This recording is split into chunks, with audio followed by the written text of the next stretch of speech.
What exactly is your website doing for your small business? How does it bring value to what you do? And how does it present you as someone who is an authority in the space that you are trying to do business in? So this is a series of questions I might ask somebody who approaches me looking for me to develop a website for them. Now, many small businesses have come to me and said, I don't have a site. Do I need a site? So that's the one camp. You have no website at all, and you want to know, should I have one? The other side is, I already have a website. Why would I need to upgrade, update, or improve what is already there? Should I? So yes, you don't have a site. Should I have a site? And also, I have one, but does it need to be changed? Those are the two main camps you're going to find yourself in as a small business owner. And I can answer the very first one quite quickly. Do I need a site? Yes, absolutely you need a site.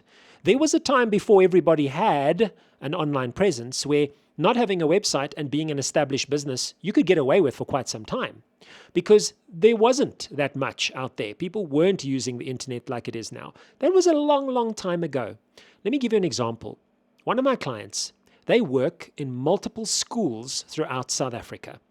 And I've had the pleasure of being able to go and open up every single one of these websites for the schools, for the partnerships that they have. So this is approximately 40 different websites. Now, if you're a parent looking for a school, within the same area at least, you're going to be opening up those websites and they're all going to be sitting on your browser side by side, almost like they're stores on the side of a street. They're equal in that they're apples to apples because they're in the same browser window. Even if the schools are drastically different, you already start creating an impression in your mind as to what kind of business this is by the way it presents itself online. So you can find yourself quite frustrated not being able to find something on a site, for example, enough for you to go, the friction here, it's not worth it.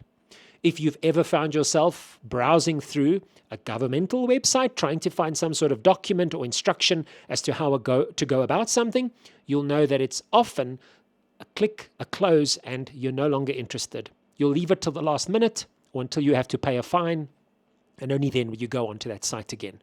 So yes, from a site perspective, you obviously, when you have a site, you want to start looking at its functions, how it operates, how people are exploring it, does it serve its purpose?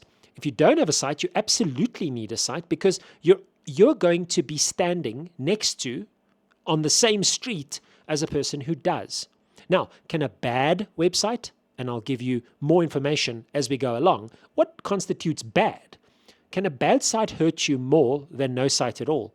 Yes, it absolutely can, because a bad website can give the kind of impression that isn't a true reflection on the kind of work that you do.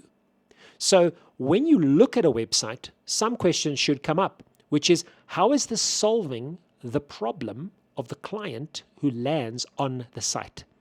That is not, how do they find my contact details? Hopefully you're already registered and on Google Maps, because that's actually where they're going to be going and seeing you first and foremost.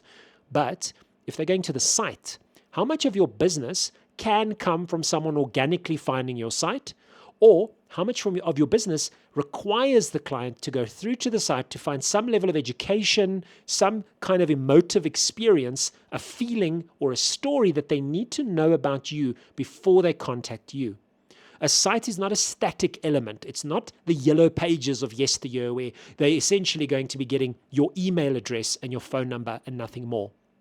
An abandoned website, a derelict website, something that was last updated 3 years ago, it sends the kind of message that goes, I'm not, as a small business owner, investing any time, energy, and money into the presence that I have online.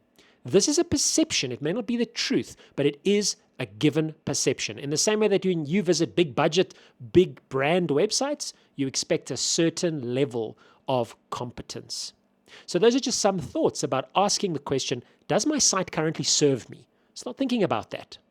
We'll talk later about more what constitutes a good site from a bad site, and what sort of things should you be thinking about when you're talking to the person helping you develop your site, even if it is you building it yourself.